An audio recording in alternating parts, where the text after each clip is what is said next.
আপনারা জানেন আমরা আজকে নারায়ণগঞ্জে জেলায় গিয়েছিলাম। সেখানে আমরা কতগুলি জিনিস, কতগুলি মর্মান্তিক দৃশ্য আমরা দেখেছি। আপনারা জানেন সেখানে একজন মহিলা সাংবাদিকরা কীভাবে সালানিত হানি করেছিল, কীভাবে তাকে মানে ওটাকে কী বলে অত্যাচার করা হয়েছিল, সেই দৃশ্য আপনারা দেখেছেন। আর এই যে কতগুলো ছবি এখানে আছে,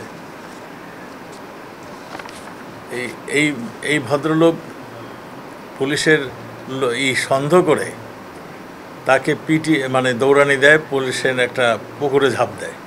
সেখান থেকে তাকে বাঁশ দিয়ে খুঁচিয়ে খুঁচিয়ে তাকে নিয়ে আসা হয়। মানে তার পরনের কাপড় চোপড় করে তাকে এমন বেদম পিটানো হয়, তাকে মৃত মনে করে তার চলে গিয়েছিল। তারপরে পুলিশ উদ্ধার করে তাকে হসপিটালে ভর্তি করেছে। এখন সে জন্ম মৃত্যুর সঙ্গে পাঞ্জা লড়ছেন। এই যে সেই দৃশ্য, পুলিশকে মেরে দড়ি দিয়ে ঝুলিয়ে রেখেছেন।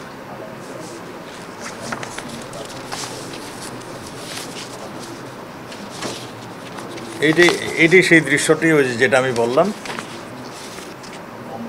মানে পুকুর থেকে তুলে আপনার তারপর মৃত্যু হয়ে গেছে মনে করে তারাই করেছিল।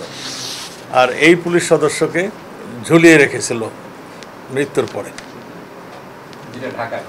হ্যাঁ, না না, এটা যাত্রাবাড়ি ফুটওভার ব্রিজের সাথে এই যে সে ঝুলিয়ে রাখার দৃশ্য,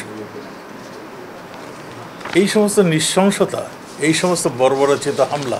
তারপর আপনারা জানেন একটা হাসপাতাল, সেখানে মা হাসপাতাল, সেখানে আমাদের 12 জন মানে পুলিশ যারা হাইওয়েতে ডিউটি করতো, তাদের ওখানে থাকার ব্যবস্থাটা ছিল সেখানে। আপনারা নিশ্চয়ই লক্ষ্য করেছেন, তারা হাইওয়েতে ডিউটি করলে হাইওয়ের পাশেই যদি না থাকে তাহলে একটু অসুবিধা হয়। সেই জন্য তারা রাস্তার পাশেই তারা থাকতো, ওই বিল্ডিংটাই থাকতো ভাড়া করা বাসায়। তাদেরকে আক্রমণ করতে যেয়ে তাদেরকে মানে হত্যার উদ্দেশ্যে তারা ওখানে যায়, বাড়িতে আগুন ধরিয়ে দেয়। এবং ওই মা হাসপাতালের, যেখানে নাকি গর্ভবতী মারা চিকিৎসা নিত, সেই হাসপাতাল থেকে সম্পূর্ণরূপে মানে আগুনে ধরিয়ে দেয়। আমাদের র্যাবের হেলিকপ্টার এবং পুলিশ যে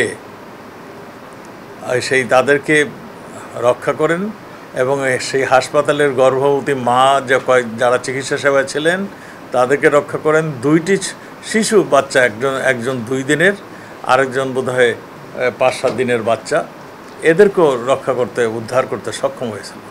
এই যে নৃশংসতা, এখন আমাদের জিজ্ঞাসা, এই যে কোটার নামে, কোটা প্রথা হাইকোর্ট থেকে, সর্বোচ্চ আদালত থেকে যখন এটা বাতিল করে দেওয়া হলো রায়ের মাধ্যমে, তারপরে এই বর্বরতা কেন?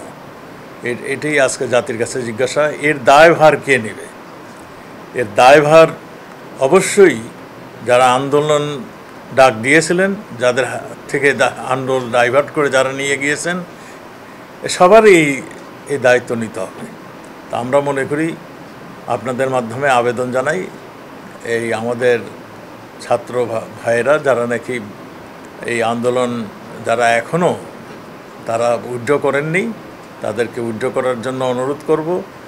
এই দায়িত্ব কিন্তু তারা যদি এটা উইথড্র না করেন, তারা এই দায়িত্ব এড়াতে পারবেন না।